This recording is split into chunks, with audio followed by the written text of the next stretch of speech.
With me now is Nathan McGovern. Now, Nathan is co-founder of Plant-Based Universities, a campaign supported by Animal Rebellion. That's the group at Stirling that introduced this new measure. Nathan, good morning. Thanks for your time this morning. Wonderful to be joining you. Good to have you with us to put your side of the argument. You heard what Sarah had to say from Quality Meat Scotland. What would you say to her? I'd say, I actually really do see her love and support for the Scottish farming community, which, is a pillar of Scotland's food production. But I would also say, it's a community that's so many people for so long. And, when we look at, a report from Stock Free Farming saying that, more than 60% of those individuals would be happy to be transitioning to plant-based production, offered the financial support, and 80% to please the consumer. We really need to be taking heed of that and, making these bold decisions and supporting farmers in that transition to plant-based production. Nathan, why don't you just give people the choice on this? Universities seem to be very keen on banning things at the moment, from no platforming speakers to banning non-vegan food. Shouldn't it be up to individual choice? It's wonderful that you mentioned choice. So this vote at University of Stirling Students' Union, the motion that the details of it were available to all the student body over a week before the vote was taken. The vote was open to every single student. And the majority of the students that, took the opportunity to vote, voted in favour of the motion for this transition. That is the choice that you're talking about. How many people actually voted for it, just out of interest? So it was the majority of the roughly 100 attendees. And I know you might say that that's a small percentage of the university. But, as I've just said, the vote was open to every single student. It's, as we vote in general elections, everyone that's registered to vote can use their vote whether they choose to or not. And if you choose not to use your vote, that is your decision. Well, I think, correct me if I'm wrong, but I think there's about 15,000 students at Stirling University. That would suggest they're really not that bothered about this, wouldn't it? You're free to make your conclusions about that. What it does show is that the individuals at the meeting, the individuals that were invested, took the time to read through the motion that was presented by our campaigners in Stirling, take the time to read through the science, why the motion was presented, and they agreed with it. It shows that people invested, in creating a better world, in creating a sustainable food system, are pushing for this change. Right, let's cut to the chase on this, Nathan. Would you like to see other universities? Edinburgh voted no to this a couple of years ago. Would you like to see other universities now following the lead? I mean, as we come to the end of the COP conference, it's all very stark for us how dark things are with the climate right now. Would you like to see workplace canteens, other places restricting choice in this way to try and nudge and push people? So the transition to a plant-based food system is the key solution to the climate crisis. It's not only reducing the emissions of our agricultural system, it is increasing the productivity. A global transition would free up 76% of currently used farmland that could be rewilded and draw carbon down. So absolutely, we would love to see other universities, other catering establishments follow this. Now, as I said, it is the key solution to the climate and ecological emergency. Right, stay there. Sarah Miller, Chief Executive of Quality Meat Scotland. You've been listening carefully to what Nathan's got to say on this. What would you say?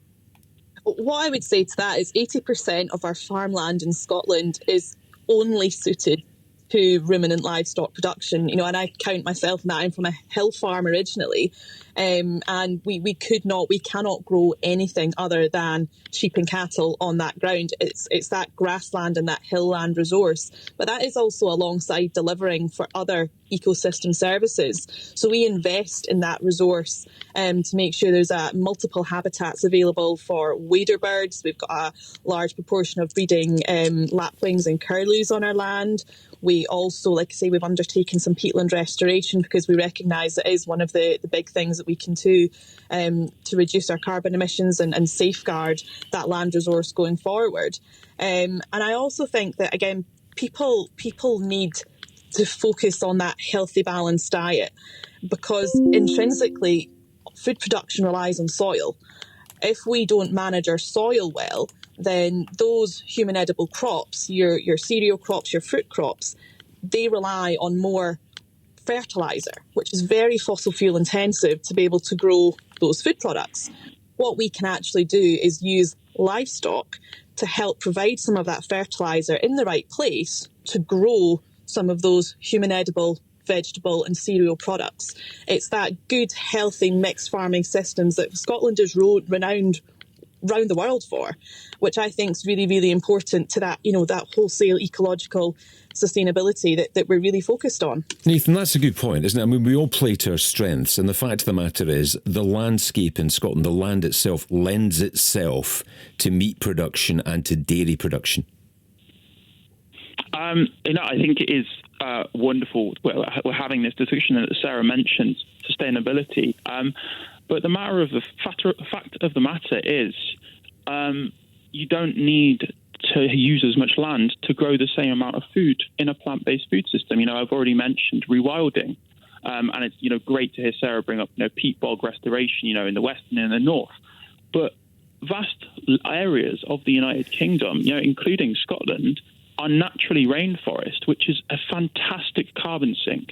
Now, if we make this transition and, as I say, support farmers in the transition to a plant-based food system, we would be rewilding mass amounts of land and creating natural habitat. So just so I understand, what would we be growing, given our climate in Scotland? Let's look out the window today. What would we be growing here for us all to eat if we stopped meat production and stopped dairy production in Scotland? As Sarah's already mentioned, there is a large area of Scotland that's not suitable for arable production, which could be rewilded. But, I spent 4 years at St Andrews in Fife, surrounded by arable farmers, growing beautiful Scottish strawberries, parsnips, potatoes, anything you could imagine. Sarah? I fundamentally cannot see strawberries and parsnips being grown on the top of our hill in Lanarkshire. The ground just isn't suitable, the climate isn't suitable. So whilst I agree that those types of crops are part of what we grow in Scotland, 80% of our land is not capable of growing those products, full stop.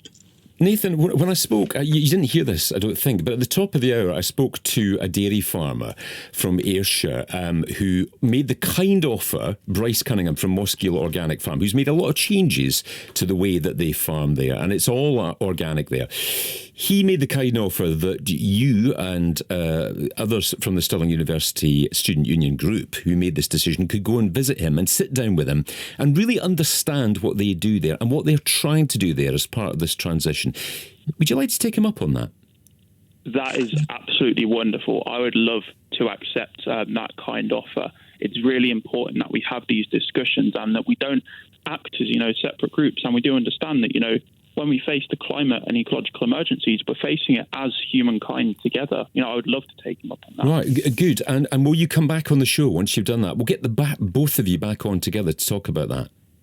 That would be absolutely wonderful. I appreciate that. Thank you for that. Nathan McGovern there, co-founder of Plant-Based Universities, campaign supported by Animal Rebellion. We will make that happen. And also, Sarah, thank you very much indeed for your time this morning as well. Sarah Miller is Chief Executive of Quality Meat Scotland. Your views